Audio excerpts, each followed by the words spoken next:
নমস্কাৰ, মই ভাস্কৰ বনে আপোনালোক সকলোকে মোৰ আন এটি ভিডিঅ'লৈ স্বাগতম জনাইছোঁ। আজিৰ ভিডিঅ'টো হৈছে আমাৰ ৰাইজৰ যিখন নাৰায়ণ পূজা আছিলে সেইখন সুকলমে পাৰ হৈ গ'ল আৰু ভাবিছোঁ আমাৰ গোটেই ল'ৰাখিনিৰ বহুত কষ্ট হৈছে। গতিকে ভাবিছিলোঁ আজি গোটেই ল'ৰা ছোৱালীখিনি মিলি এটা ধুনীয়াকৈ সৰু খানা এটা খাই দিওঁ।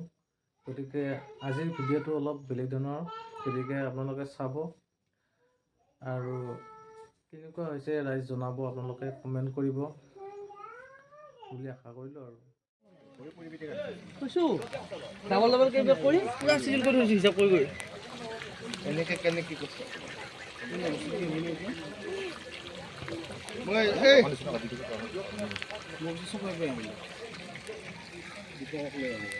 দেউতা বিয়ালে কিবা পইচা দিছিলে সিহঁতে এতিয়ালৈকে মোক কল কৰি বাকী কিবা এটা পইচা দিব হা 150 টকা খালি মোৰ তাত আছিল। সৰু আৰু কলাক দিব লাগিব হা আৰু কি পায় ভিডিঅ' ৰাখি যামে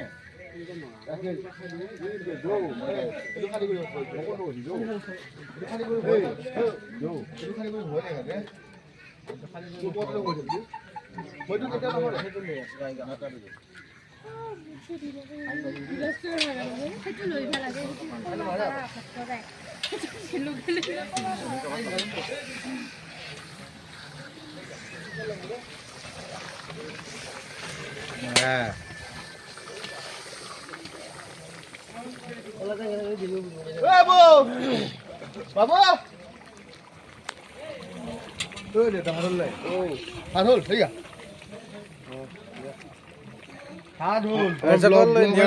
মাংস বনাই আছে, হাঁহৰ মাংস বনাইছে।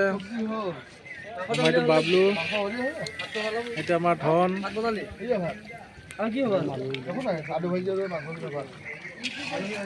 ইয়াতে কি বনাব নিয়কা? ইয়াতে ভাত বনোৱা হ'ব ৰাইজ।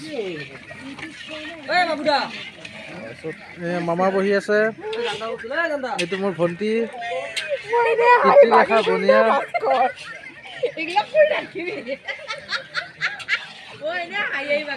ৰাইজ আমাৰ পূজাখন বহুত কষ্ট কৰি পাতিলোঁ, তাৰ বাবে আজি সৰুকৈ এটা খানা পাতিছোঁ। আমাৰ গাঁৱৰ ল'ৰা ছোৱালীখিনি মিলি একেলগে ভাবিছিলোঁ এসাঁজ খাওঁ, সেয়েহে অলপ কেনেকুৱা হৈছে ৰাইজ জনাব। আমাৰ হাঁহৰ মাংসটো আমাৰ নিয়া ককাই বনাইছে।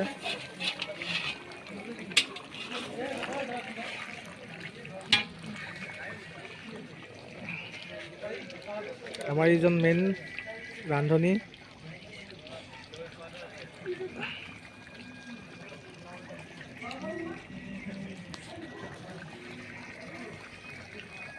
এইফালে ভাত হৈ আছে।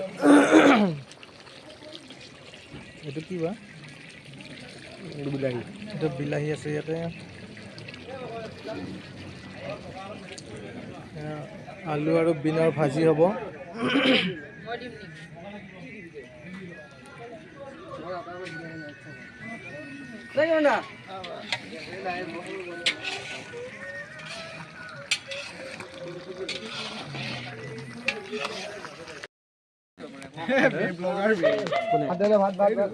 কেনেকুৱা হৈছে ৰাইজ ভাত আঞ্জাবিলাক?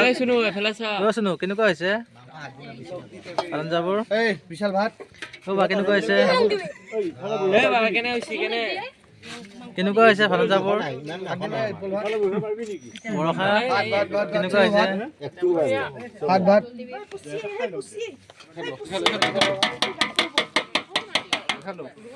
এইখিনি আন্ধাৰ হ'লে অলপ পথটো দিয়ে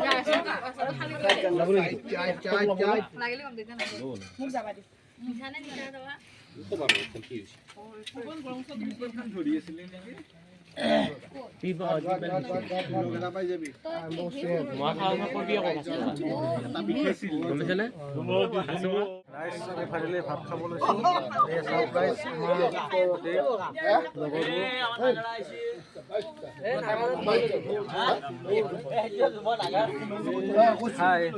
চাদা মাৰি বহি থাকে ডোমঘৰত গোটেই মুখত চলিয়ে কাম কৰিব আহে, কি কিন্তু না